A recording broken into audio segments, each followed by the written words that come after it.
So most businesses are not losing sales to competitors. They're losing sales to the voicemail.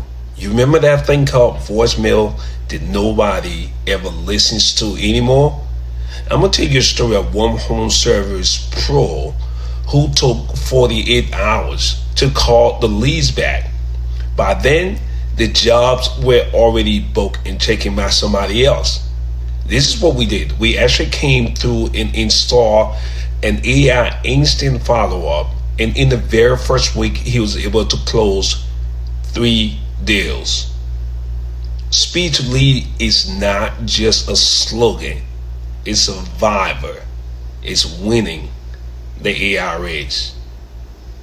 Do you want your leads to actually pick you over somebody else?